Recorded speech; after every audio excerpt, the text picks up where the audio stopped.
অসমীয়া ভাষা সংস্কৃতিৰ বিকাশ আৰু প্ৰসাৰৰ উদ্দেশ্যে 1917 চনত পদ্মনাথ গোহাঁই বৰুৱাৰ সভাপতিত্বত শিৱসাগৰ জিলাত অসম সাহিত্য সভাৰ প্ৰথমখন অধিৱেশন অনুষ্ঠিত হৈছিল আৰু তেতিয়াৰে পৰা আজিলৈকে অসম সাহিত্য সভাই অসমৰ বিভিন্ন জিলাত অসম সাহিত্য সভাৰ অধিৱেশন অনুষ্ঠিত কৰি আহিছে।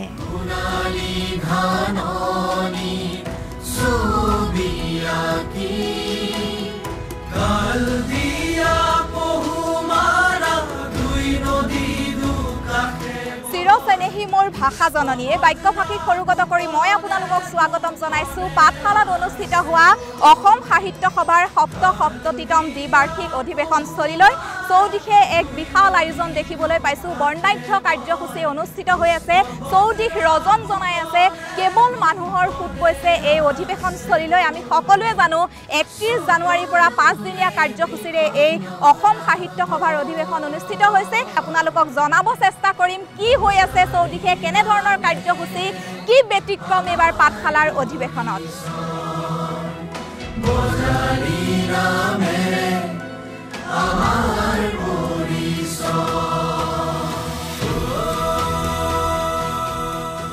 এক উদুলি মুদুলি পৰিৱেশত পাঠশালাৰ ভট্টদেৱ ক্ষেত্ৰত 31 জানুৱাৰীৰ পৰা 4 ফেব্ৰুৱাৰীলৈ 5 দিনীয়া বৃহৎ কাৰ্যসূচীৰে অসম সাহিত্য সভাৰ অধিৱেশন অনুষ্ঠিত হয়।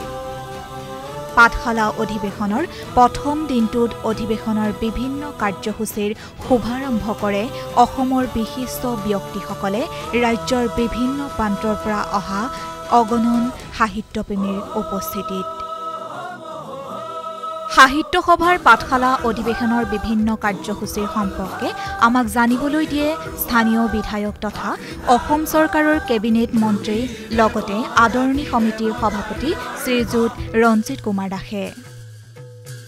পাঠশালাত যেতিয়া 87 চনত যেতিয়া অধিৱেশন হৈছিলে তেতিয়া প্ৰথমবাৰৰ বাবে অসম সাহিত্য সভাত গ্ৰন্থমেলা সংযোজন হৈছিলে আৰু এইবাৰ 2025 চনৰ যি অধিৱেশন আমি বিজ্ঞান মেলা সংযোজন ঘটাইছোঁ, অৰ্থাৎ পাঠশালা বা বজালে আমি সাহিত্য সভাক দুবাৰকৈ দিলোঁ, এবাৰ দিলোঁ গ্ৰন্থমেলা দিলোঁ, এবাৰ দিলোঁ বিজ্ঞান মেলা দিলোঁ।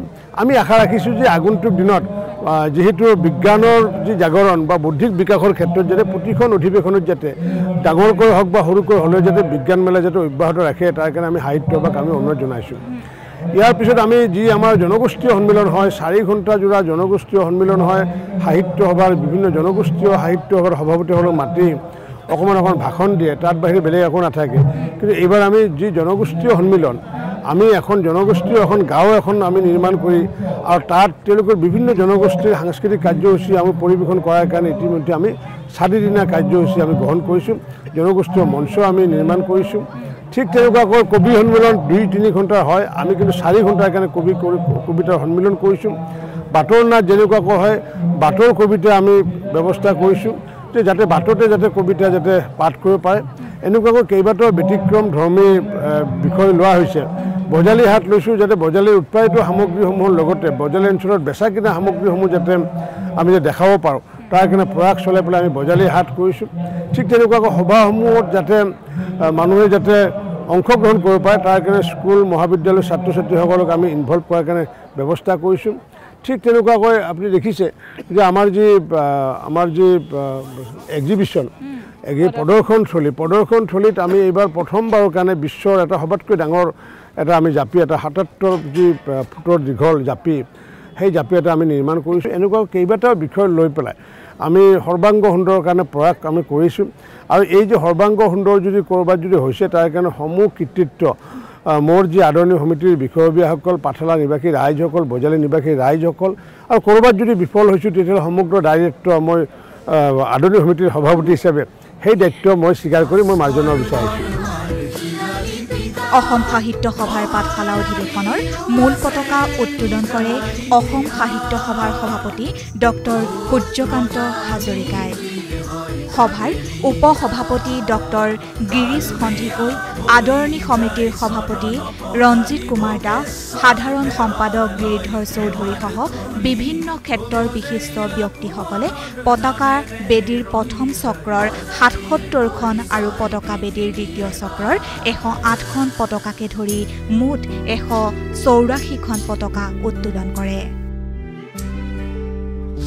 পতাকা উত্তোলনৰ নয়ন ভৰা দৃশ্যই হাজাৰ হাজাৰ সাহিত্যপ্ৰেমীক মোহাচন্ন কৰি তুলিছে।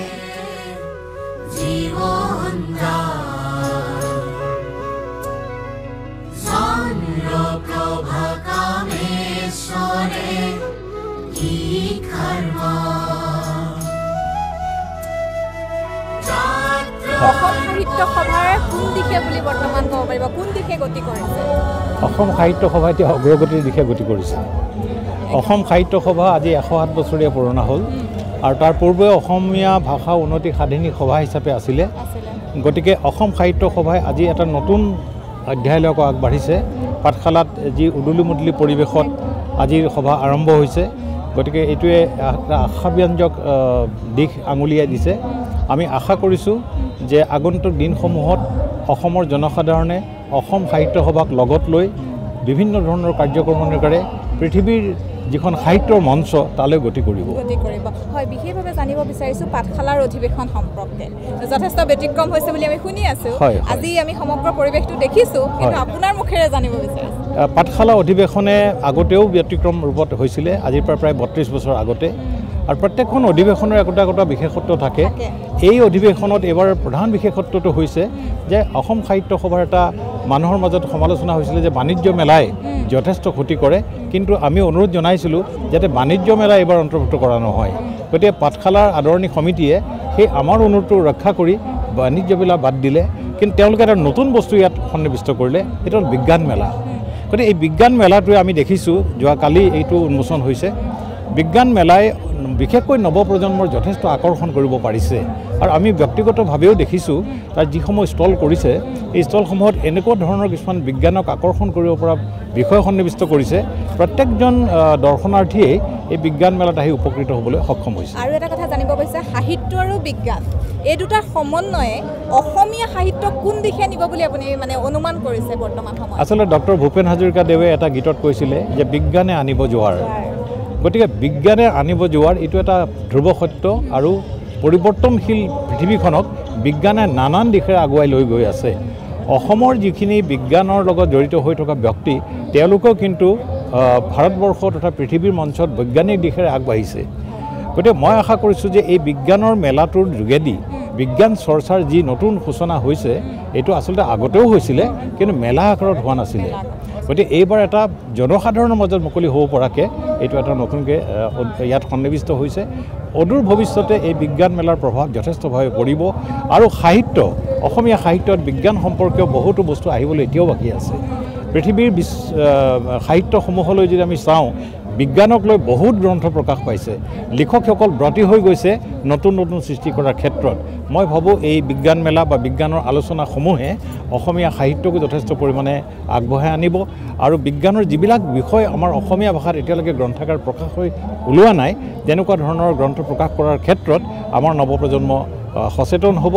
আৰু আমি অসম সাহিত্য সভায়ো এইটো আশা কৰিছোঁ যে অসমীয়া ভাষা সাহিত্যত বিজ্ঞানৰো চহকী হওক, বিজ্ঞান সাহিত্যৰো চহকী হওক আৰু বহু বিজ্ঞানৰ আৱিষ্কাৰ আমাৰ অসমৰ মানুহে কৰিছে, সেইসমূহক যদি আমি ৰূপান্তৰিত কৰিব পাৰোঁ বিভিন্ন ভাষালৈ, তেতিয়াহ'লে অসমৰ বিজ্ঞানীৰ যোগেদি বিশ্ববাসীয়ে পাব পৰা সুবিধাবিলাকৰো এটা সংযোগ ঘটিব বুলি মই আশা কৰিছোঁ। আৰু শেষত জানিব বিচাৰিছোঁ, কাইলৈ আপুনি পদবীভাৱ এৰিব সভাপতি, এই বৰ্তমান সময়ত আপোনাৰ অনুভৱ কেনেকুৱা আৰু এই গধুৰ দায়িত্বটো বহন কৰি এই দীৰ্ঘ সময়ছোৱাত আপোনাৰ কেনেধৰণৰ অনুভৱ হ'ল? অকণমান ব্যক্তিগত কথাখিনি জানিব বিচাৰিছোঁ। আচলতে প্ৰত্যেকটো মানুহৰ জীৱনত আনন্দ আৰু বিষাদ দুয়োটাই থাকে। গতিকে আনন্দও লাগিছে আৰু বিষাদো লাগে যে বহু পৰিকল্পনা আৰু আছিল সাহিত্য সভাখনক লৈ কাম কৰিবৰ কাৰণে। যিকোনো কাৰণতে হয়তো সকলোখিনি সম্ভৱ নহ'ল আৰু আমি যেতিয়া দায়িত্ব লৈছিলোঁ তেতিয়া দুটা ধৰণে আমি দায়িত্ব লৈছিলোঁ। এটা হ'ল দীৰ্ঘম্যাদী আঁচনি কিছুমান ৰূপায়ণ কৰিম আৰু কিছুমান হ্ৰস্বম্যাদী আঁচনি ৰূপায়ণ কৰিম। হ্ৰস্বম্যাদী আঁচনিসমূহৰ কামখিনি হৈছে আৰু দীৰ্ঘম্যাদী আঁচনিবিলাক আমি বীজটো ৰোপণ কৰিছোঁ, কিন্তু সেইখিনি হওঁতে হয়তো অলপ সময় লাগিব। তাৰে ভিতৰত অন্যতম প্ৰধান এটা হ'ল অসম সাহিত্য সভাৰ যোগেদি এটা সাহিত্যৰ সংগ্ৰহালয় প্ৰতিষ্ঠা কৰিবৰ কাৰণে আমি চেষ্টা কৰিছিলোঁ। গতিকে সাহিত্যৰ সংগ্ৰহালয়টো প্ৰতিষ্ঠা কৰিবৰ কাৰণে আমি কাম কিন্তু আগবঢ়াই নিছোঁ। ইতিমধ্যে আমাৰ কেন্দ্ৰীয় চৰকাৰৰ লগতো যোগাযোগ হৈছে, কাৰণ এই কামটো কৰিবৰ কাৰণে বহুত ধন টকা পইচাৰ দৰকাৰ হয়। আমি আশা কৰিছোঁ যে যিহেতু এতিয়া ধ্ৰুপদী ভাষা হিচাপে অসমীয়া ভাষাই স্বীকৃতি পাইছে, অসমীয়া ভাষাৰ যিটো ক্ৰমবিকশিত ৰূপ আজিৰ পৰা 2000 বা 2000 বছৰ আগৰে পৰা আমাৰ অসমীয়া ভাষাটো আছিল কাৰণেতো ধ্ৰুপদী ভাষাটো ভাৰত চৰকাৰে দিছে। গতিকে এই যে 2000 বছৰৰ পৰা যে এতিয়াৰ তাৰিখলৈকে এই ক্ৰমবিকশিত ৰূপটোক প্ৰদৰ্শন কৰিব পৰাকৈ আমাৰ সংগ্ৰহালয়ৰ হ'ব লাগে। আমাৰ বৰেণ্যসকলে এৰি থৈ যোৱা বিভিন্ন সাহিত্যৰ সম্পদ সেইবিলাক নৱপ্ৰজন্মক দেখুৱাব পৰাকৈ এইখিনি প্ৰদৰ্শন হ'ব লাগে আৰু এই বিষয়টোলৈ অসমৰ মানুহৰ মাজত চিন্তা চৰ্চাৰ অধিক প্ৰসাৰ হ'ব লাগে। গতিকে এনেকুৱা ধৰণৰ আশা কিছুমানক আমি দীৰ্ঘম্যাদী আঁচনিত ৰাখিছিলোঁ, সেইখিনি কাম চলি থাকিব। অহা কাইলৈ আমাৰ নতুন সমিতিয়ে দায়িত্ব গ্ৰহণ কৰিব। আমি অতি আন্তৰিকতাৰে সৈতে আমি সহযোগ কৰিম নতুন সমিতিক আৰু আমি আমাৰ যৌথ প্ৰচেষ্টাত অসম সাহিত্য সভাৰ প্ৰচেষ্টাত আমাৰ ভাষাটো আগবাঢ়ি যাওক, সেইখিনিকে মোৰ আজিৰ এই বিদায় মুহূৰ্তত অনুভৱ। পাঠশালাৰ ভট্টদেৱ ক্ষেত্ৰৰ বাকৰিত আমি দেখিবলৈ পাইছিলোঁ সাহিত্য সভাৰ সভাপতি ডক্টৰ সূৰ্যকান্ত হাজৰিকাৰ সভাপতিত্বত অনুষ্ঠিত হোৱা স্মৃতি গ্ৰন্থ আৰু অন্যান্য গ্ৰন্থৰ উন্মোচন। লগতে বিভিন্ন প্ৰান্তৰ পৰা অহা জনজাতীয় সাহিত্যিকসকলক লৈ অনুষ্ঠিত হোৱা জনগোষ্ঠীয় সাহিত্য সন্মিলন। এই অসমীয়া ভাষা যি ধ্ৰুপদী ভাষাৰ স্বীকৃতি লাভ কৰিছে, আমি সকলো অসমবাসী নেপালী ভাষী লোক গৌৰৱান্বিত, আমি গৌৰৱ অনুভৱ কৰিছোঁ, গৌৰৱ বোধ কৰিছোঁ। বিশেষভাৱে মই দেখিবলৈ পাইছোঁ পাঠশালাত অনুষ্ঠিত অসম সাহিত্য সভাত আমাৰ জনজাতিক যথেষ্টখিনি গুৰুত্ব দিছে আৰু আপুনি বিশেষকৈ জড়িত হৈ আছে এগৰাকী বঁটাপ্ৰাপক সাহিত্যিক হিচাপে মই আপোনাৰ পৰা জানিব বিচাৰিছোঁ। এই অধিৱেশনস্থলীত ভৰি দি আপুনি প্ৰথমে কি অনুভৱ কৰিছে, অকণমান অনুভৱটো সদায় জানিব বিচাৰিছোঁ। আচ্ছা, নমস্কাৰ। মই প্ৰথমে সকলো নমস্কাৰ জনাইছোঁ যে এই অধিৱেশনখনলৈকে মই প্ৰথম ভৰি দি যিটো অনুভৱ হৈছে, আৰু খুবেই সুন্দৰ এটা পৰিৱেশ হৈছে আৰু শৃংখলাবদ্ধভাৱে ইয়াত আহিছোঁ আৰু সেইটোৱে মোৰ প্ৰথম অনুভৱ হৈছে যে ইয়াত বিভিন্ন জাতি জনগোষ্ঠীৰ যিবিলাক আমাৰ সাহিত্য সভাবিলাকৰ সভাপতি বা তেওঁলোকৰ বিষয়ববীয়া লগ পাই অনুভূত হৈছোঁ যে অসমৰ আজি এটা ঐক্য সমন্বয়ৰ কাৰণে আগুৱাই যিটো প্ৰচেষ্টা আজি বজালীবাসী ইয়াতে লৈছে, অসম সাহিত্য সভাৰ উদ্যোক্তা হিচাপে তেখেতসকলক মই ধন্যবাদ জ্ঞাপন কৰিছোঁ। আৰু আজি যিখন বিশেষ সভা হৈ আছে, এই সভাখনত আমি দেখিব পাইছোঁ জনগোষ্ঠীয় যি সাহিত্য তাৰ চৰ্চা হৈ আছে, গৱেষকসকলক মাতিছে, সাহিত্যিকসকলক মাতিছে, এই কথাখিনি আপুনি কেনেদৰে ব্যাখ্যা কৰিব? এই সভাত আজি উপস্থিত থাকিও একেটা অনুভৱেই হৈছে যে অসম সাহিত্য সভাই জনগোষ্ঠীসকলক যি ইয়াত সমন্বয় সৃষ্টি কৰাৰ কাৰণে জনগোষ্ঠীয় সাহিত্য সভাকে ধৰি অসমৰ ভাষা সংস্কৃতি বিকাশৰ কাৰণে যিটো প্ৰচেষ্টা হাতত লৈছে, আজি সেইটো এটা বাস্তৱায়িত ৰূপ ইয়াত প্ৰতিফলিত হৈছে আৰু বজালী অধিৱেশনৰ এইটো এটা বিশেষভাৱে আমি ব্যতিক্ৰম বুলি ক'ব লাগিব। ইয়াৰ পৰা আমাৰ সন্মুখতে আজি ইয়াৰ যিখন নেকি ইয়াৰ অধিৱেশনৰ আমি স্মৃতিগ্ৰন্থ যিখন দেখা পালোঁ, এটা দুটা প্ৰকাণ্ড খণ্ডত এইটো ইতিহাস এটা ৰচিত হৈছে, যিটো এটা অসম সাহিত্য সভাত হয়তো আজিৰ তাৰিখলৈকে মই দেখাত চকুত পৰা নাই। গতিকে জনগোষ্ঠীয় সাহিত্য সভাবিলাক ঠিক মোৰ এটা অনুভূত এনেকুৱা হয়, যদিও মই দীঘলীয়া হ'ব অকণমান কথাখিনি কোৱাৰ অনুভূতিটো যে আজি যদি আমি গংগাৰ কথাটো কওঁ নদী হিচাপত, যে গংগাৰ পানী পবিত্ৰ বুলি চবেই জ্ঞান কৰা হয়, গতিকে গংগাৰ প্ৰকৃতাৰ্থ কোনখিনি গংগাৰ পানী পবিত্ৰ বুলি ক'লে আমাৰ বাছি লোৱাৰ অসুবিধা হ'ব, কাৰণ গংগাখন এটা সমন্বয়ৰ সৃষ্টি হৈ আছে। তাতে মন্দাকিনী নদী আছে, তাতে যমুনা আছে, সৰস্বতী আছে, বিভিন্ন নদীৰ সংমিশ্ৰণত। এতিয়া গংগা বুলি ক'লে তাৰ পবিত্ৰ পানীখিনি আমি কোনখিনি ধৰিব নোৱাৰিম, সেই অসমৰ হয় সামগ্ৰিকভাৱে। এতিয়া ধৰক আজি আমি যদি অসম সাহিত্য সভাৰ কথাটো কওঁ যে অসমৰ যিখিনি ভাষা সংস্কৃতি জাতি জনগোষ্ঠীসমূহৰ তেওঁলোকৰ যদি যিটো আত্মসত্তা, তেওঁলোকৰ যদি সত্তা অনুভূতি, তেওঁলোকৰ কৃষ্টি সংস্কৃতি ভাষাৰ পৰা যদি বিকাশৰ কাৰণে উমৈহতীয়াভাৱে যদি আমি ইয়াতে দায়িত্বভাৰ নলওঁ, তেতিয়াহ'লে আমাৰ কি হয় যে গংগাৰ পানী কোনখিনি পবিত্ৰ বুলি ক'লে অসমখনত আমি কোনটোৱে অসমীয়া, সেই এই কথাটো আমি হয়তো বুজাত কিছু অসুবিধা হ'ব। অসম সাহিত্য সভাৰ মূল মঞ্চত দেখিবলৈ পাইছিলোঁ অসম সাহিত্য সভাৰ প্ৰধান সম্পাদক ডক্টৰ উপেন্দ্ৰজিৎ শৰ্মাই আঁতধৰা অনুষ্ঠানত পাঠশালা অধিৱেশনৰ মূল স্মৃতিগ্ৰন্থ বজালী বৈভৱৰ উন্মোচন। দুটা খণ্ডত প্ৰকাশিত প্ৰায় 1444 পৃষ্ঠাৰ স্মৃতিগ্ৰন্থখনত বজালীৰ প্ৰতিটো পৰম্পৰা আৰু কৃষ্টি সংস্কৃতিৰ ৰূপৰেখা প্ৰকাশ পাইছে। অসম সাহিত্য সভাৰ দ্বিতীয়বাৰৰ বাবে পাঠশালাত অধিৱেশন অনুষ্ঠিত হৈছে। আমি গম পোৱা মতে আপোনালোকে বহুতো ব্যতিক্ৰমী কাৰ্যসূচী হাতত লৈছে, অকণমান আপোনাৰ ফালৰ পৰা জানিব বিচাৰিছে। অসম সাহিত্য সভাৰ সপ্তমতম পাঠশালা অধিৱেশন সঁচাকৈ এক ব্যতিক্ৰমী প্ৰয়াস। আমি বহু চিন্তা চৰ্চাৰে এই অধিৱেশনখনৰ ৰেখাংকন কৰিবৰ কাৰণে আমি সততে চেষ্টা কৰিছিলোঁ। আমাৰ প্ৰথম আশা আছিল প্ৰধান সম্পাদক হিচাপে যে এই অধিৱেশনখন হ'ব লাগিব আমাৰ সকলো জাতি জনগোষ্ঠীৰ এক পৰিচয়ৰ মাপকাঠি, যাতে প্ৰত্যেকেই ইয়ালৈ আহি নিজক অনুভৱ কৰে, নিজৰ জাতি সত্তাটোক দেখে প্ৰত্যেকেই অনুভৱ কৰে যে অসমীয়া জাতিটো মোৰ, অসমীয়া ভাষাটো মোৰ, অসমীয়া সাংস্কৃতিক পৰম্পৰা মোৰ। তেওঁ যি জাতি জনগোষ্ঠীৰ লোকে নহয়, সেই ধাৰণাটো প্ৰথমতে আমি কৰি লৈছিলোঁ। আৰু তেতিয়া অসম সাহিত্য সভাৰ এই অধিৱেশনখনৰ আদৰণি সমিতিৰ সভাপতি কাক পাতিম এই সম্পৰ্কত মই প্ৰধান সম্পাদক হিচাপে বৰ দ্বিধাগ্ৰস্ত হৈ পৰিছিলোঁ। মই মনতে ভাবিছিলোঁ যে যদি এই আসনখনলৈ ৰঞ্জিত কুমাৰ দাস মহোদয়ক যেনে যেনে আনিব পৰা হয় তেতিয়াহ'লে হয়তো নিশ্চয় সফল হ'ব পাৰিম। কাৰণ তেখেতৰ এখন অনবদ্য অধিৱেশন, বৰপেটাৰ অধিৱেশনৰ তেখেতৰ সফল অভিজ্ঞতা আছে আৰু সেইখন অধিৱেশনত তেখেতে কাৰ্যকৰী সভাপতি হিচাপে দায়িত্ব পালন কৰিছিল। গতিকে এই প্ৰক্ৰিয়াটো ইমানেই জটিল আছিল যে অসমৰ মাননীয় মুখ্যমন্ত্ৰী ডক্টৰ হিমন্ত বিশ্ব শৰ্মা মহোদয়ে প্ৰায় এটা এনেকুৱা ধৰণৰ কথা কৈ থৈছিল যে কোনো মন্ত্ৰী বিষয়ববীয়াই সাহিত্য সভাৰ বিষয়ভাৱ ল'ব নোৱাৰিব। মই ব্যক্তিগতভাৱে তেখেতক লগ কৰিছিলোঁ সভাৰ স্বাৰ্থত, আমাৰ কোষাধ্যক্ষ মিহিৰ কুমাৰ বৰুৱাক লগত লৈ গৈ, আৰু তেতিয়া তেখেতক পতিয়ন নিয়াবলৈ চেষ্টা কৰিছিলোঁ যে কৈছোঁ যে আপুনি অসমৰ মুখ্যমন্ত্ৰী, কিন্তু আপুনি জনতাৰ আহ্বান শুনিব লাগিব। আজি বৃহত্তৰ বজালীবাসীয়ে ৰঞ্জিত কুমাৰ দাস ডাঙৰীয়াক বিচাৰিছে, আপুনি নিবিচাৰিলে নহ'ব। গতিকে তেখেতে এই কথাটো তেখেতে ক'লে যে মই ভাবি চাম, আৰু তাৰ দুদিন পিছতে আমালৈ খবৰ আহিছিল যে ৰঞ্জিত কুমাৰ দাস ডাঙৰীয়া সভাপতি হোৱাত আপত্তি নাই। আদৰণি সমিতি গঠন হ'ল, আমি ৰেখাংকন কৰিলোঁ, আৰু একেটা চিন্তাতে ৰঞ্জিত কুমাৰ দাস ডাঙৰীয়াই কৈ পঠালে যে বাণিজ্য মেলা বন্ধ কৰা হ'ব আৰু বাণিজ্য মেলাৰ পৰিৱৰ্তে অসম সাহিত্য সভাত প্ৰথমবাৰৰ বাবে বৃহৎ আকাৰত বিজ্ঞান মেলা আমি স্থাপন কৰিম। গতিকে সেয়া প্ৰথমটো আমাৰ ধাপ আছিল। তাৰ পিছৰ পৰা লাহে লাহে আমি ধাৰণাবিলাক কৰি লৈ গ'লোঁ। আমি চিন্তা কৰিছোঁ, মই সদায় এটা কথা কৈ আহিছোঁ যে আমি দূৰদৰ্শনতে হওক, বিভিন্ন প্ৰকাশন মাধ্যমতে হওক, আমি বিভিন্ন কথা কওঁ যে মানুহ স্বাৱলম্বী হ'ব লাগে, ৰাজনৈতিক ব্যক্তিৰ পিছে পিছে ঘূৰি ফুৰিব নালাগে, স্বনিৰ্ভৰশীল হ'ব লাগে। কিন্তু আপুনি যদি চাই, মঞ্চলৈ কিন্তু কোনো এজন কৃষকক আনি সম্বৰ্ধনা জনোৱা নহয়, এজন স্ব উদ্যমী যুৱকক সম্বৰ্ধনা জনোৱা নহয়। সেইকাৰণে অসম সাহিত্য সভাৰ মঞ্চত আমি প্ৰথমবাৰৰ বাবে আমি এখন কৃষক সন্মিলন আৰু স্বনিৰ্ভৰ উদ্যমী আমি সন্মিলন অনুষ্ঠিত কৰিছোঁ। আমি সেই মঞ্চলৈ সেইসকল ব্যক্তিক আনি সম্বৰ্ধনা জনাম, তেওঁলোকৰ মনৰ কথা শুনিম। তাৰ লগে লগে আমি এটা ধাৰণা কৰিছিলোঁ যে তেতিয়া কৃষকসকলে, স্বনিৰ্ভৰশীল ব্যক্তিসকলে এটা প্ৰেৰণা পাব যদি তেওঁলোকৰ সামগ্ৰী বিক্ৰী হয়, সামগ্ৰী কোনোবাই চাবলৈ পায়। সেইকাৰণে আমি বজালী হাট নাম দি তাত বজালীত উৎপাদিত সামগ্ৰীৰ লগতে অসমত উৎপাদিত থলুৱা সামগ্ৰীৰ প্ৰদৰ্শনৰ ব্যৱস্থা আমি কৰিলোঁ। আমি কবি সন্মিলন উপসমিতিৰ লগত আমি বহিলোঁ। আমি ক'লোঁ যে আপোনালোকে এটা ঠেক গণ্ডিত আপোনালোকে চিন্তা নকৰিব, কাৰণ কবিতা মানুহে লিখে হৃদয়ৰ আহ্বানত। যদি ইয়ালৈ আহি যদি এটা কবিতা পাঠ কৰাৰ সুযোগ নাপায়, এক বিফল মনোৰথ লৈ ঘূৰি যায়। আপোনালোকে সকলোৰে কাৰণে কবিতাৰ পাঠৰ অনুষ্ঠান মুকলি কৰক।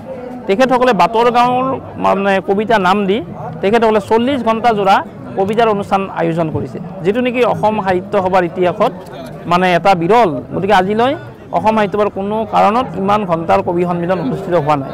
ইয়ালৈ প্ৰত্যেকে আহিব, কবিতা পাঠৰ সুযোগ পাব। আমি নামঘৰ প্ৰতিষ্ঠা কৰিছোঁ। এই কথাক কোনো হয়তো ব্যক্তিয়ে আমাক অলপ সমালোচনা কৰিছে যে অসম সাহিত্য সভাত নামঘৰ কিয়। কিন্তু মই এইটো কথাই কালি নামঘৰ প্ৰতিষ্ঠাৰ সময়ত কথাই কৈছোঁ যে নামঘৰ কেৱল আমাৰ ধৰ্মীয় অনুষ্ঠান নহয়, নামঘৰ আমাৰ সামাজিক সাংস্কৃতিক সম্প্ৰীতিৰ উদাহৰণ আৰু আমাৰ কৰ্ম সংস্কৃতিৰ উদাহৰণ। গুৰুজনাই আমাক ধৰ্মও শিকাইছে আৰু কৰ্ম সংস্কৃতি, আমাৰ বৰগীত, আমাৰ অংকীয়া নাট, সকলো আমাৰ যদি নামঘৰ যদি জীয়াই থাকে, আমাৰ অসমীয়া জাতীয় স্বাভিমান জীয়াই থাকিব। সেইকাৰণে নামঘৰ প্ৰতিষ্ঠা হৈছে। আৰু সেই নামঘৰৰ বাকৰিত আমি জোনা নাম, দিহা নাম, পুতলা নাচ, যিবোৰ আমাৰ নতুন প্ৰজন্মই দেখা নাই। গতিকে আমাৰ বীৰ নাম, তাৰ লগে লগে ওজাপালি, ঢুলীয়া নাট, এইবিলাকো আমি প্ৰদৰ্শন কৰিম। গতিকে আমাৰ নতুন প্ৰজন্মই সেই কথাবিলাক চাওক।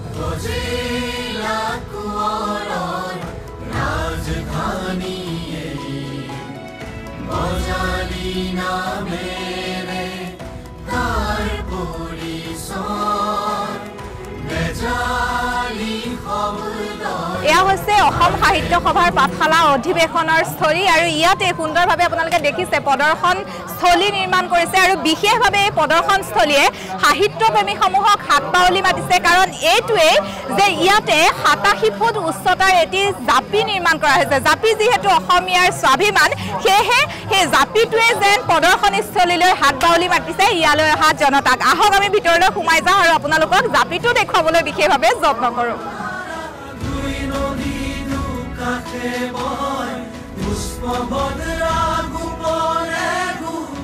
অসম সাহিত্য সভাৰ পাঠশালা অধিৱেশনৰ অন্যতম আকৰ্ষণ আমি দেখিবলৈ পাইছিলোঁ 87 ফুট উচ্চতাত নিৰ্মাণ হোৱা এটা বৃহৎ ফুলাম জাপি। এই জাপিটোৱে ইণ্ডিয়া বুক অফ ৰেকৰ্ডত স্থান পাবলৈ সক্ষম হ'ল। নলবাৰীৰ প্ৰায় 15-20 জনীয়া জাপি শিল্পীয়ে বাঁহ আৰু টকৌ পাতেৰে এই ফুলাম জাপিটো সাজি উলিয়াইছে। এই জাপিটোৱে সাহিত্য সভা চাবলৈ অহা দৰ্শকসকলক আকৰ্ষিত কৰিছে।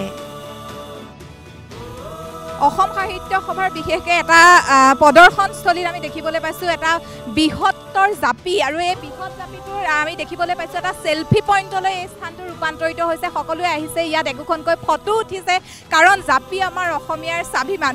মই আপোনাক লগ পাইছোঁ, আপুনি আহিছে, ক'ৰ পৰা আহিছে? মই মোৰ ঘৰ পাটাচাৰগুচিত, মাৰ ঘৰ মই ঢালিগাঁও বঙাইগাঁও দি আছে। হয়, আপুনি ইমান ডাঙৰ জাপি আগতে দেখিছে? নাই দেখা। এয়া আপোনালোকে গম পাইছে যে ইমান ডাঙৰ জাপি দেখা নাই কোনেও। আমি অকণমান জানিব বিচাৰিছোঁ, এইফালে আছে, আপোনাৰ পৰাই জানিব বিচাৰিছোঁ এই ইমান বৃহত্তৰ এটা জাপি ইয়াত নিৰ্মাণ কৰিছে, চাই পেলাই কেনেকুৱা লাগিছে? খুব ভালে লাগিছে। আগতে দেখিছে? আগতে দেখা নাছিলোঁ, এইবাৰ প্ৰথম দেখাইছে। সাহিত্য সভাৰ সকলো পৰিৱেশ বৰ্তমান চোৱা নাই, চাই আছোঁ। মানে সন্তানক লৈ আহিছে, বিশেষভাৱে বিজ্ঞান মেলালৈ গৈছিলে? বিজ্ঞান মেলাক যোৱা নাই। নিশ্চয় আপুনিও বিজ্ঞান মেলালৈ যাব। অকণমান এফালে মই দেখিব পাইছোঁ যথেষ্ট সংখ্যক আছে।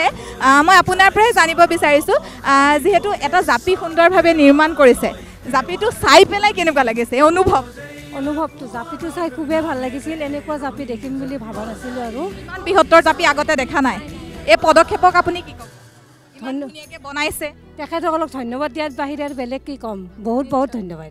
যিহেতু পাঠশালাত দ্বিতীয়বাৰৰ বাবে অসম সাহিত্য সভাৰ অধিৱেশন অনুষ্ঠিত হৈছে, আপোনালোকে এই 5টা দিন কেনেধৰণৰ কাৰ্যসূচী ৰাখিছে অকণমান জানিব বিচাৰিছোঁ। চাওক, আজি অসম সাহিত্য সভাৰ এই যে 77তম দ্বিবাৰ্ষিক অধিৱেশন পাঠশালাত আজি 31 জানুৱাৰীৰ পৰা 4 ফেব্ৰুৱাৰীলৈ অনুষ্ঠিত হৈ আছে। ইয়াত বিভিন্ন অসমৰ জাতি জনগোষ্ঠীৰ কৃষ্টিক প্ৰতিফলিত কৰিব পৰাকৈ অসমৰ সাহিত্যৰ ক্ষেত্ৰখন, অসমৰ সংস্কৃতিৰ পথাৰখন যাতে কৰ্ষণ কৰিব পৰা যায়, তাৰ কাৰণে এটা বাতাবৰণ সৃষ্টি কৰাৰ কাৰণে অসম সাহিত্য সভাই হওক বা আমি আদৰণি সমিতিৰ ফালৰ পৰাই আমি প্ৰয়াস কৰিছোঁ। আৰু এই গোটেই প্ৰয়াসত সমগ্ৰ অঞ্চলবাসীৰ ৰাইজৰ যি স্বতঃস্ফূৰ্ত সঁহাৰি, এই সঁহাৰিয়ে এই গোটেই অনুষ্ঠানটোক এক অনন্য মাত্ৰালৈ প্ৰেৰণ কৰিছে। আৰু আপোনালোকে জানে যে এইবাৰৰ এই যি সাহিত্য সভাৰ অধিৱেশন, সভাৰ অধিৱেশনে কিছু ব্যতিক্ৰমী পৰিচয় দিবলৈ সক্ষম হৈছে। বিশেষভাৱে যিটো পৰম্পৰাগতভাৱে যিকোনো অনুষ্ঠানৰ সৈতে যিটো বাণিজ্য মেলা থাকে, সেই বাণিজ্য মেলাৰ সলনি আজি বিজ্ঞান মেলা অনুষ্ঠিত কৰা হৈছে। আমাৰ উঠি অহা প্ৰজন্মক যাতে তথ্য প্ৰযুক্তিৰ সৈতে জড়িত কৰাব পৰা যায়, বিজ্ঞানসন্মত চিন্তা চৰ্চাক যাতে আমি আগবঢ়াই নিব পাৰোঁ, তাৰ কাৰণে প্ৰয়াস হাতত লোৱা হৈছে। আৰু তাৰ লগতে একে সময়তে এই বজালী হাট নামেৰে এখন এই অঞ্চলৰ থলুৱাভাৱে উৎপাদিত যি সামগ্ৰী, সেই সামগ্ৰীৰ বিপণন আৰু প্ৰদৰ্শন, বজাৰখন যাতে পথাৰো আমাৰ বজাৰো আমাৰ বুলি আমাৰ মনীষীসকলে কৈ থৈ গৈছে। গতিকে থলুৱা উৎপাদিত সামগ্ৰীকো যাতে আমি এখন উপযুক্ত বজাৰ দিব পাৰোঁ, তাৰ বিপণন আৰু প্ৰদৰ্শনৰ কাৰণে বজালী হাট ইতিমধ্যে আয়োজন কৰা হৈছে, য'ত জনসাধাৰণে ব্যাপকৰূপে অংশগ্ৰহণ কৰিছে। গতিকে সামগ্ৰিকভাৱে আমি বিবেচনা কৰোঁ যে অসম সাহিত্য সভাৰ এই পাঠশালা অধিৱেশনৰ পৰা সমগ্ৰ অসমবাসী ৰাইজলৈ এটা ইতিবাচক বাৰ্তা প্ৰেৰণ কৰিবলৈ সক্ষম হৈছে। হয়, এইখিনিতে জানিব বিচাৰিছোঁ, আদৰণি সমিতিৰ আপুনি গধুৰ দায়িত্বত আছে। অসমৰ বিভিন্ন প্ৰান্তৰ পৰা সাহিত্য সভা বুলি ক'লে সাহিত্যপ্ৰেমীসকল দৌৰি আহে। এইবাৰ পাঠশালালৈ আহিছে, আপোনালোকে তেওঁলোকক আদৰাৰ ক্ষেত্ৰত কেনেধৰণে ব্যৱস্থা কৰিছে? চাওক, আমাৰ প্ৰতিগৰাকী অতিথিৰ লগত সম্পৰ্ক ৰক্ষা কৰাৰ কাৰণে আমাৰ বিশেষভাৱে দায়িত্ব প্ৰদান কৰা আছে। তাৰ কাৰণে এখন বিশেষ উপসমিতিও গঠন কৰা হৈছে। আৰু প্ৰতিগৰাকী আমাৰ যি অতিথি আছে, অতিথিৰ লগত আমাৰ এগৰাকী স্বেচ্ছাসেৱক বা এগৰাকী স্বেচ্ছাসেৱিকাই তেখেতসকলক আহি উপস্থিত হোৱাৰ পৰা আৰম্ভ কৰি বিভিন্ন তেখেতসকলৰ কাৰ্যসূচীত অংশগ্ৰহণৰ গোটেই বিষয়খিনি তদাৰক কৰাৰ কাৰণে আমি ব্যৱস্থা কৰিছোঁ। আৰু ইতিমধ্যে আমাৰ স্বেচ্ছাসেৱক স্বেচ্ছাসেৱিকাসকলে এই দায়িত্ব পালন কৰি আছে। আমি বিবেচনা কৰোঁ যে গোটেইকেইটা দিনতে আমাৰ যিসকল অতিথি আহিব, বিভিন্ন প্ৰান্তৰ পৰা ৰাইজ আহিব, সকলোকে যাতে আমাৰ এই অঞ্চলৰ এটা অতিথিপৰায়ণতাৰ এটা নিদৰ্শন যাতে দাঙি ধৰিব পৰা যায়, তাৰ কাৰণে আমি চেষ্টা কৰিছোঁ। ঠিক আছে। পাঠশালা সাহিত্য সভাৰ অধিৱেশনৰ ভট্টদেৱ বাকৰিত আমি দেখিবলৈ পাইছিলোঁ জনগোষ্ঠীয় গাঁও, বিজ্ঞান মেলা, প্ৰদৰ্শনী, গ্ৰন্থমেলা, কবি সন্মিলন, সাহিত্যৰ চৰ্চাৰ বিভিন্ন অনুষ্ঠানৰ লগতে বজালী হাটৰ দৰে ব্যতিক্ৰমী অনুষ্ঠান। মুঠতে চৌদিশে উদুলি মুদুলি পৰিৱেশ। দেখিবলৈ পাইছোঁ অধিৱেশনস্থলীত কেৱল মানুহ আদৰণি সমিতিৰ গধুৰ দায়িত্বত আছে এই জনসাধাৰণক আপোনালোকে আদৰাৰ ক্ষেত্ৰত কেনেকুৱা ধৰণৰ ব্যৱস্থা গ্ৰহণ কৰিছে আৰু পাঠশালা অধিৱেশনৰ কথা অকণমান জানিব বিচাৰিছোঁ হয় আচলতে আমি বিগত 2 বছৰ আগতে নাৰায়ণপুৰ অধিৱেশনত গৈ আমি পাঠশালা সাহিত্য সভাই এই অধিৱেশনখন আমন্ত্ৰণ কৰিছিলোঁ আৰু তেখেতসকলে দিছে আৰু আমি কাৰ্যনিৰ্বাহক সভাই নৰবীৰ নাৰায়ণ সেৱক আমি আদৰাৰ কাৰণে এটা সংকল্প কৰিছোঁ আৰু সেই সংকল্প আজি বাস্তৱত পৰিণত হ'বলৈ গৈ আছে আজি দ্বিতীয় দিন আৰু অনাগত 2টা দিনত আমি নৰবীৰ নাৰায়ণসকলক আমি আপ্যায়ন কৰাৰ আদৰাৰ এটা বিনম্ৰ প্ৰয়াস চলাই আহিছোঁ বিভিন্ন বিভাগত আমি কৰ্মকৰ্তা নিয়োগ কৰিছোঁ স্বেচ্ছাসেৱক বাহিনী নিয়োগ হৈ আছে তাৰোপৰি আদৰণি সমিতিৰ অন্তৰ্গত বিভিন্ন উপসমিতিয়ে কৰ্মকৰ্তাসকলৰ একাংশক আমাৰ যিসকল বিশিষ্ট লোক আহিব অধিৱেশনলৈ আমি যাক আমন্ত্ৰণ কৰিছোঁ সুদূৰ বম্বেৰ পৰা আহিছে 7 একৰ 13 নদী সিপাৰে থকা আমাৰ অসমীয়া লোকসকলে আহিছে অসম সাহিত্য সভাৰ প্ৰতিনিধি হিচাপে তেখেতসকলক আদৰৰ কাৰণেও আমি এটা বিশেষ ব্যৱস্থা কৰিছোঁ প্ৰট'কল অফিচাৰ এই প্ৰট'কল অফিচাৰত আদৰণি সমিতিৰ বাছাই কিছুমান পাৰ্গত যিসকলে বেলেগ বেলেগ মানুহৰ লগত ভাষাগতভাৱে হওক বিদ্যায়তনিক দিশেৰে হওক বা সাংস্কৃতিক দিশেৰে হওক যিসকল ব্যক্তিৰ লগত ৰুজিতা খায় তেওঁলোকক সংশ্লিষ্ট লোকসকলৰ লগত লগ লগাই আমি এই প্ৰট'কল বিষয়াসকলক নিয়োগ কৰিছোঁ আৰু তেখেতসকলে আমাৰ অভ্যাগতসকলক আদৰি নিজ নিজ ক্ষেত্ৰত উপবিষ্ট কৰাইছে আৰু পঠোৱাৰ ক্ষেত্ৰতো সেই প্ৰট'কল অফিচাৰসকলে তেখেতসকলক স্বস্থানত পঠোৱাৰ কাৰণে সুব্যৱস্থা কৰিছে বিশেষকৈ আপোনালোকে থলুৱা উৎপাদনৰ ক্ষেত্ৰত যথেষ্ট গুৰুত্ব দিছে এইবাৰ আমি দেখিবলৈ পাইছোঁ শুনিছোঁ সেই কথাটো কি ক'ব হয় চাওক বাণিজ্য বছৰতে লক্ষ্মী গতিকে ব্যৱসায় নাথাকিলে অকল সাহিত্য কৰি জীয়াই থাকিব নোৱাৰে এটা সময় আছিল যে আপুনি জানে ভূপেন হাজৰিকাৰ ল'ৰা ত্যাগ হাজৰিকাই এই বৃত্তিটি কৰিয়ে বিদেশত তেওঁ জীৱিকা নিৰ্বাহ কৰি আছে বিদেশৰ কথাটো সুকীয়া কিন্তু আমাৰ অসমত এতিয়ালৈকে এগৰাকী লেখকে বা লেখিকাই তেওঁৰ লেখাৰ সামগ্ৰীৰে অৰ্থাৎ কিতাপ পাতিৰে তেওঁ জীৱন নিৰ্বাহ কৰিব নোৱাৰে সেইটো দূৰ হোৱা কথা গতিকে আমি ভাবিছোঁ যে সমান্তৰালভাৱে আমাৰ গ্ৰন্থ প্ৰকাশ হ'ব আৰু আমি আমাৰ যিখিনি বজালি যিখিনি থলুৱা সামগ্ৰী আছে সেই সামগ্ৰীসমূহৰ জৰিয়তে আমি এটা স্বনিৰ্ভৰশীল ব্যক্তি বা স্বনিৰ্ভৰশীল এটা পৰিয়াল হোৱাৰ এটা প্ৰয়াস কৰিছোঁ আৰু তাৰ ফলস্বৰূপে আপোনালোকে আমাৰ বজালিহাটলৈ সোমালে গম পাব তাত বিভিন্ন পণ্য সম্ভাৰৰে এই সজ্জিত হৈ আছে কালি সেইখন দ্বাৰ মুকলি হৈছে আমি গোটেইবিলাকে দেখিছোঁ চাইছোঁ আমি আহ্লাদিত হোৱাৰ লগতে অতিথিসকল অতিশয় আপ্লুত হৈছে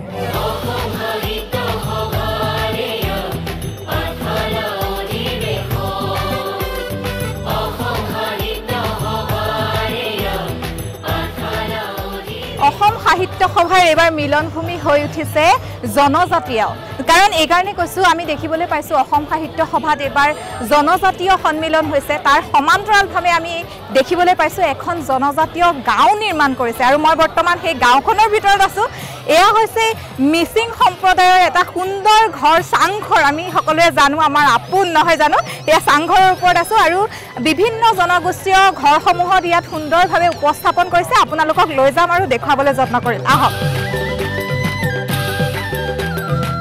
পাঠশালা অধিৱেশনৰ বাকৰিত জনগোষ্ঠীয় গ্ৰাম্যাঞ্চলৰ পৰিৱেশ সৃষ্টি কৰা আমি দেখিবলৈ পাইছিলোঁ লগতে অসমৰ বিভিন্ন জনগোষ্ঠীৰ লোক পৰম্পৰাসমূহ আমি যিহেতু অসম সাহিত্য সভাৰ বাকৰিত আপোনালোকক জনাইছোঁ ইয়াত এখন জনগোষ্ঠীয় গাঁও নিৰ্মাণ কৰিছে আৰু বিশেষভাৱে মই আহি য'ত উপস্থিত হৈছোঁ সেয়া আপোনালোকে দেখিছে নাথযোগীয়ে ব্যৱহাৰ কৰা বিভিন্ন সঁজুলি ইয়াত প্ৰদৰ্শন কৰা আছে তোমালোকে চাই আছিলা অকণমান এফালে আহিব লাগে এই সঁজুলিসমূহ আগতে দেখিছা মানে বেছিভাগ বস্তু আগতে দেখা নাই এতিয়া দেখিছোঁ আৰু জানিব পাইছোঁ কি নাম হয় কেনেকৈ ব্যৱহাৰ কৰা হয় সেইখিনি কেনেকুৱা লাগিছে অনুভৱ যথেষ্ট ভাল লাগিছে জানিব পাৰিছা লগত কোন আহিছে মা আহিছে পেহী ক'ত আছে অকণমান আগুৱাই আহিব লাগে অকণ আগুৱাই আহিব লাগে আপোনাৰ পৰা জানিব বিচাৰিছোঁ ছোৱালীয়ে কৈছে জানিছিলোঁ কিন্তু দেখিবলৈ পাইছোঁ বিশেষভাৱে দেখা নাই অকণমান কেমেৰাৰ ফালে মুখখন ঘূৰাই দিয়ক কেনেকুৱা অনুভৱ কেনেকুৱা এই পদক্ষেপক বহুত ভাল লাগিছে মানে পুৰণিকলীয়া বস্তুবিলাক যেন আজিৰ ল'ৰা ছোৱালীবিলাকে দেখিবলৈ পাইছে জানিছে সেইটো মানে বহুত মানে ভাল কথা আৰু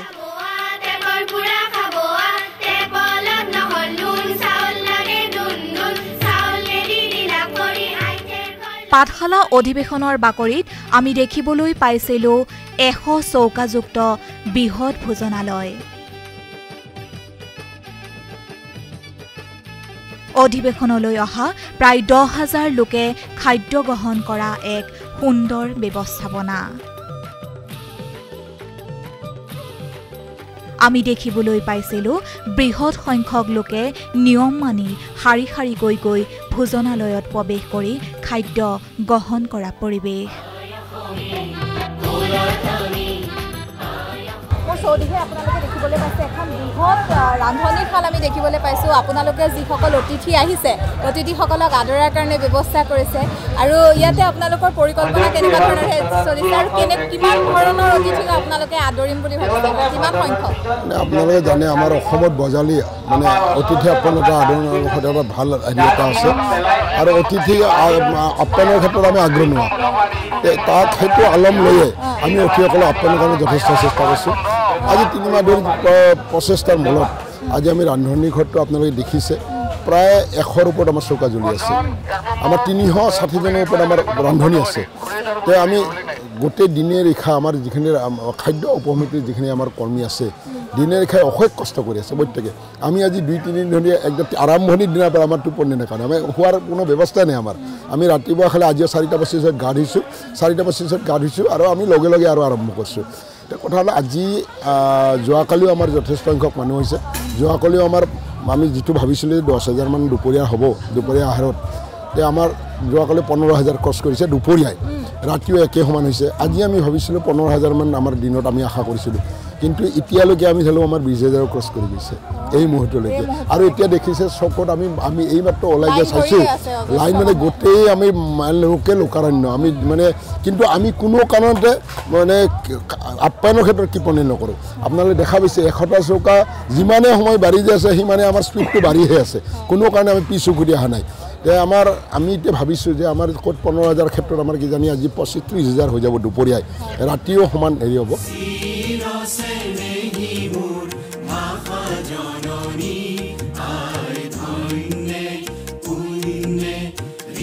এইবাৰ অসম সাহিত্য সভাৰ অধিৱেশনত এক ব্যতিক্ৰমী কাৰ্যসূচী লৈছে, আমি সেই কথা গম পাইছোঁ। সেয়া হৈছে বাণিজ্য মেলাক আঁতৰাই এইবাৰ বিজ্ঞান মেলাক বিশেষভাৱে স্থান দিছে। আৰু বিজ্ঞান মেলাৰ ভিতৰত কি আছে সেয়া আপোনালোকক দেখুৱাবলৈ আজি যত্ন কৰিম, আহক মোৰ সৈতে।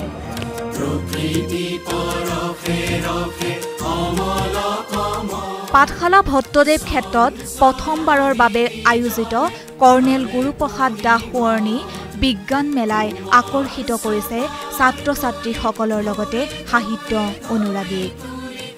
বিজ্ঞান মেলাত গুৱাহাটী বিশ্ববিদ্যালয়, অইল ইণ্ডিয়া লিমিটেড, অসম প্ৰদূষণ নিয়ন্ত্ৰণ পৰিষদ, ভাৰতীয় নৌবাহিনী লিমিটেড, গুৱাহাটী শোধনাগাৰ লিমিটেড, ভট্টদেৱ বিশ্ববিদ্যালয় আদি কেন্দ্ৰই প্ৰদৰ্শন কৰা বিভিন্ন সা সঁজুলিসমূহ প্ৰত্যক্ষ কৰি আনন্দ প্ৰকাশ কৰিছে দৰ্শনাৰ্থীয়ে। ভাৰতীয় নৌ সেনাৰ বিভিন্ন অস্ত্ৰসমূহো প্ৰদৰ্শিত কৰা হৈছিল বিজ্ঞান মেলাত। এয়া হৈছে বিজ্ঞান মেলাৰ ভিতৰৰ পৰিৱেশ আৰু আপোনালোকে দেখিছে ইয়াত বিভিন্ন ধৰণে বিজ্ঞানৰ লগত জড়িত বস্তুসমূহ প্ৰদৰ্শন কৰিছে।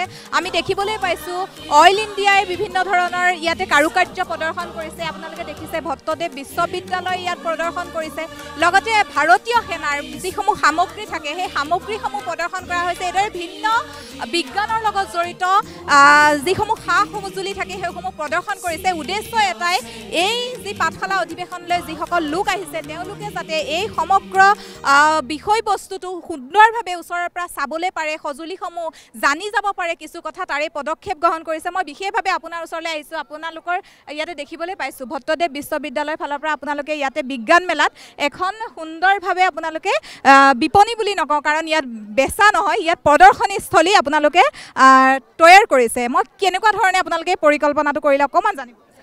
আমি মানে ইয়াতে ভট্টদেৱ বিশ্ববিদ্যালয়ৰ পৰা আমি দুইজন জিঅ'গ্ৰাফী ডিপাৰ্টমেণ্টৰ হয়। তো আমাৰখিনি আছে আপোনাৰ দুটা ইনষ্ট্ৰুমেণ্ট আছে। এটাক আমি থিয়ৰেলাইট বুলি কওঁ, যিটোৱে আপোনাৰ মানে হেইথৰ মানে মেজাৰমেণ্টটো ল'ব পাৰে, আৰু এটা আছে ডাম্পি, এইটো আমি এৰিয়াটো জুখিব পাৰোঁ গ্ৰাউণ্ড লেভেলৰ।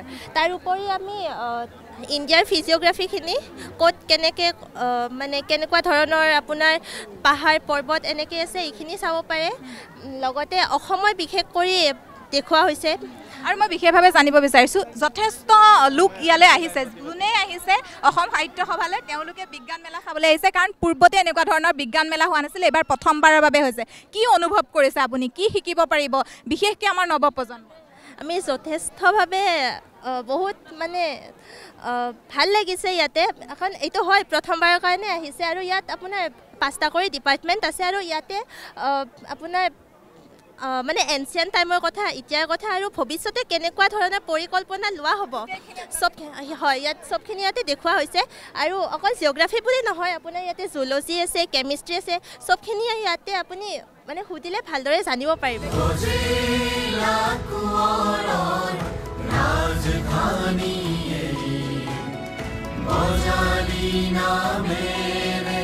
গ্ৰন্থ আৰু সাহিত্য এয়া আমি সকলোৱে জানো নহয়নে গ্ৰন্থ অবিহনে সাহিত্যৰ সৃষ্টি যেন কোনোবাখিনিত আধৰুৱা হৈ থাকে আৰু যিহেতু অসম সাহিত্য সভাৰ বাকৰিত আছোঁ অসম সাহিত্য সভাত আমি বিশেষভাৱে দেখিবলৈ পাওঁ গ্ৰন্থমেলা আৰু সেই গ্ৰন্থমেলা আমি এয়া দেখিছে আপোনালোকে প্ৰৱেশদ্বাৰৰ সন্মুখত আছোঁ আমি ভিতৰলৈ যাম সকলোৱে আহিছে ইয়ালৈ এখন নিজৰ পচন্দৰ কিতাপ ক্ৰয় কৰিবলৈ দেখিছোঁ বহুত মানুহ আহিছে আমি তেওঁলোকৰ সৈতে কথা পাতিম তেওঁলোকৰ মনৰ ভাৱ জানিবলৈ চেষ্টা কৰিম আহক এবাৰ গ্ৰন্থমেলাৰ ভিতৰলৈ আপোনালোকক লৈ যাওঁ পাঠশালা অধিৱেশনৰ গ্ৰন্থমেলাত আমি দেখিছিলোঁ বহু সংখ্যক গ্ৰন্থৰ বিপণী এই বিপণীসমূহত যথেষ্ট সংখ্যক লোকে ভিৰ কৰা পৰিলক্ষিত হৈছিল বিপণীসমূহত নতুন নতুন গ্ৰন্থসমূহে মানুহক আকৰ্ষিত কৰিছিল আৰু সেই গ্ৰন্থসমূহ কিনিবলৈ বিপণীত মানুহে শাৰী পাতিছিল দেখিবলৈ পাইছোঁ অসম সাহিত্য সভাৰ বাকৰিৰ যি গ্ৰন্থমেলা সেই গ্ৰন্থমেলালৈ যথেষ্ট মানুহ আহিছে যথেষ্ট সমাদৰ আমি দেখিবলৈ পাইছোঁ গ্ৰন্থমেলাক লৈ আৰু মই বৰ্তমান উপস্থিত আছোঁ এখন বিশেষ বিপণীত আৰু এই বিপণীত যিসকল লোক আহিছে সেয়া লাগিলে বিক্ৰেতা হওক বা ক্ৰেতাই হওক মই তেওঁলোকৰ পৰা অকণমান মনৰ ভাৱ মই জানিবলৈ যত্ন কৰিম বিশেষভাৱে আপোনাৰ ওচৰলৈ আহিছোঁ অসম গ্ৰন্থমেলাৰ পাছত আমি দেখিবলৈ পাওঁ যে অসম সাহিত্য সভাৰ গ্ৰন্থমেলাই বিশেষভাৱে সঁহাৰি লাভ কৰে আপুনি কি ক'ব এবাৰ কেনেকুৱা ধৰণৰ আমি ভাল পাইছোঁ এবাৰ ধুনীয়া ভাল লাগিছে কিতাপ বহুত বিক্ৰী হৈছে ইতিমধ্যে আৰু আমি যিখিনি বিচাৰিছোঁ এই গোটেইবিলাক বস্তু পাইছোঁ ইয়াতে আপুনি কিতাপ লৈছে লৈছোঁ নিশ্চয়কৈ পচন্দৰ কিতাপখন আপুনি পাবলৈ সক্ষম হৈছে নহয় জানো আৰু এইফালে আমি দেখিবলৈ পাইছোঁ মই আপোনাৰ পৰাই জানিব বিচাৰিছোঁ আপুনি কিতাপ ক্ৰয় কৰিবলৈ আহিছে কিতাপখন বিচাৰি পাইছে পচন্দৰ মানে পাইছোঁ কেইখনমান বিচাৰি আছোঁ আৰু কেইখন বিপণী আছে নহয় জানো এই গ্ৰন্থমেলা বুলি ক'লে আমাৰ মনত যি ভাৱ উদয় হয় সেয়া আপোনাৰো ব্যক্তিক্ৰম নহয় জানো গ্ৰন্থৰ প্ৰতি যি আদৰ আজি দেখিবলৈ পাইছোঁ এই বাকৰিত কি ক'ব মানে গ্ৰন্থৰ প্ৰতি অসমীয়া যিখিনি আমাৰ মানুহ আছে বা বেলেগ জাতিৰ মানুহ আছে তেওঁলোকে মানে খুব আগ্ৰহী আৰু কিন্তু বাস্তৱ ক্ষেত্ৰত দেখা যায় যে আমাৰ মানে যেতিয়া গ্ৰন্থৰ বিপণীবিলাক আহে তেতিয়া মানে বিক্ৰীটো কম হয় এবাৰ আমি কেনেকুৱা ধৰণৰ বিক্ৰী হৈছে আপোনাৰ কথাটো সৰুগত কৰি মই আপোনাৰ পৰাই জানিব বিচাৰিছোঁ যিহেতু আমি দেখিবলৈ পাইছোঁ যথেষ্ট সংখ্যক লোক আহিছে নিজৰ পচন্দৰ কিতাপখন বিচাৰিছে আপোনালোকৰ পৰা জানিব বিচাৰিছোঁ এইবাৰ বিক্ৰী কেনেকুৱা হৈছে অসম সাহিত্য সভাৰ যি বাকৰিত হয় অসম সাহিত্য সভাৰ বাকৰিত কিতাপৰ বিক্ৰীটো খুবেই ভাল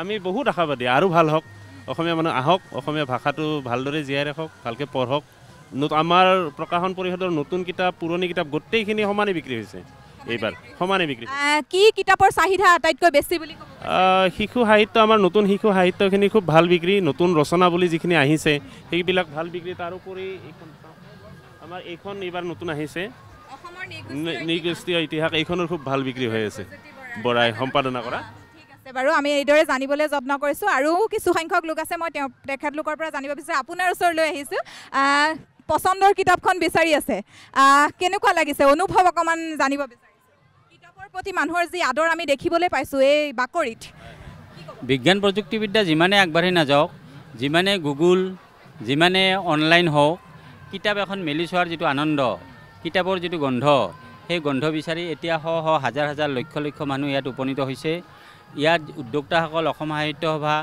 অসম চৰকাৰে যিদৰে সাহিত্য সভাক এটা বিশেষ ডাইমেনশ্যনলৈ নিবলৈ প্ৰয়াস কৰিছে তাত আমি অতিকে আনন্দিত ভাল লাগিছে আগত দিনতো তেওঁলোকে এনেদৰে আমাৰ পাঠকসকলক উৎসাহিত কৰিব বুলি আমি আশাবাদী অসম সাহিত্য সভাৰ পাঠশালা অধিৱেশনৰ বৰ্ণাঢ্য সাংস্কৃতিক শোভাযাত্ৰাই সকলোকে দৃষ্টি আকৰ্ষণ কৰিছে।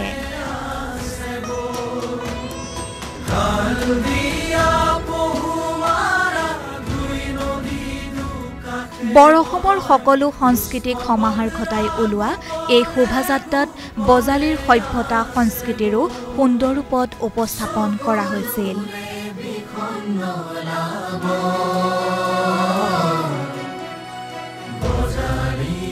পদ্মভূষণ সন্মানেৰে বিভূষিত সত্ৰীয়া সংস্কৃতিৰ সাধক যতীন গোস্বামীয়ে এই বাৰে পৰণীয়া সাংস্কৃতিক শোভাযাত্ৰাৰ শুভাৰম্ভ কৰে। অসম সাহিত্য সভাৰ নৱনিৰ্বাচিত সভাপতি বিশিষ্ট সাহিত্যিক ভাষাবিদ গৱেষক ডক্টৰ বসন্ত কুমাৰ গোস্বামী আৰু সাহিত্য সভাৰ অধিৱেশনৰ আদৰণি সমিতিৰ সভাপতি ৰঞ্জিত কুমাৰ দাসক এখন সুসজ্জিত বাহনত লৈ উলিওৱা এই বৰ্ণিল সাংস্কৃতিক শোভাযাত্ৰাই শিক্ষানগৰী পাঠশালাত এক অভূতপূৰ্ব পৰিৱেশ সৃষ্টি কৰে।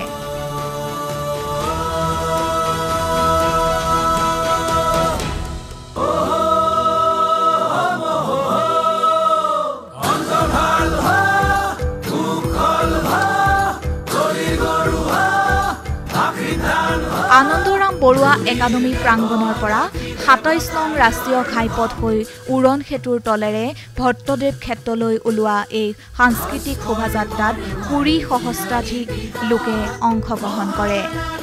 প্ৰায় ৫ কিলোমিটাৰ দৈৰ্ঘ্যৰ এই বিশাল শোভাযাত্ৰাত প্ৰায় ১০০টা দলে নিজ নিজ কলা সংস্কৃতি প্ৰদৰ্শন কৰে আৰু লগতে এই সুবিশাল শোভাযাত্ৰা প্ৰত্যক্ষ কৰিবলৈ পথৰ দুয়োফালে অগণন লোকে ভিৰ কৰা পৰিলক্ষিত হয়। সাহিত্য সভাৰ বৰ্ণিল শোভাযাত্ৰাই শিক্ষানগৰীখনত উদুলি মুদুলি পৰিৱেশৰ সৃষ্টি কৰে। সাহিত্য সভাৰ নৱনিৰ্বাচিত সভাপতিক অভিবাদন জনাই পথৰ দুয়োফালে ৰৈ থাকে হাজাৰ হাজাৰ লোক। খুব সফল হৈছে, এতিয়ালৈকে সুন্দৰ হৈছে। পাঠশালাৰ এখন সফল হ'ব।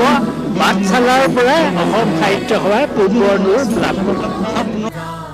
অসম সাহিত্য সভাৰ পাঠশালা অধিৱেশনৰ ভট্টদেৱ ক্ষেত্ৰত সাহিত্য সভাই অনুষ্ঠিত কৰা বিভিন্ন অনুষ্ঠান যেনে কবি সন্মিলন, গ্ৰন্থমেলা, বিজ্ঞান মেলা, প্ৰদৰ্শনী, বজালী হাট, জনগোষ্ঠীয় গাঁও, মুকলি সভা আদি অনুষ্ঠানত সাহিত্য অনুৰাগী জনসাধাৰণক বাৰুকৈয়ে আকৰ্ষিত কৰিবলৈ সক্ষম হৈছে।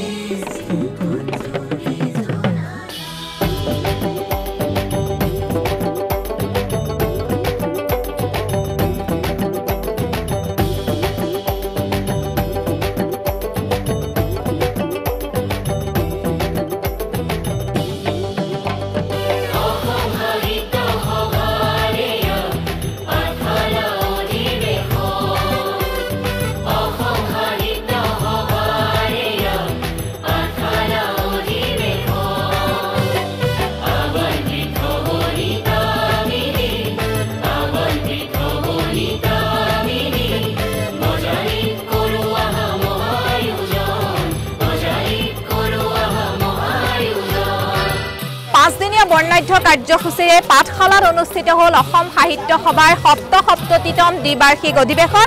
বৰ্ণাঢ্য কাৰ্যসূচীৰে এই অধিৱেশনৰ সমাপ্তি ঘটিল আৰু আমি আশা কৰিছোঁ এই ভট্টদেৱ ক্ষেত্ৰ যি লোকে লোকাৰণ্য হৈ পৰিল, পৰৱৰ্তী যি পূৰ্ণাংগ অধিৱেশন দুলীয়াজনত অনুষ্ঠিত হ'ব সেয়াও সাফল্যমণ্ডিত ৰূপত অনুষ্ঠিত হ'ব। ইয়াকে কৈ আজিৰ এই অধিৱেশনস্থলীৰ শেষৰ দিনটোত মই তৃষ্ণা শইকীয়া আপোনালোকৰ পৰা বিদায় লৈছোঁ। ধন্যবাদ।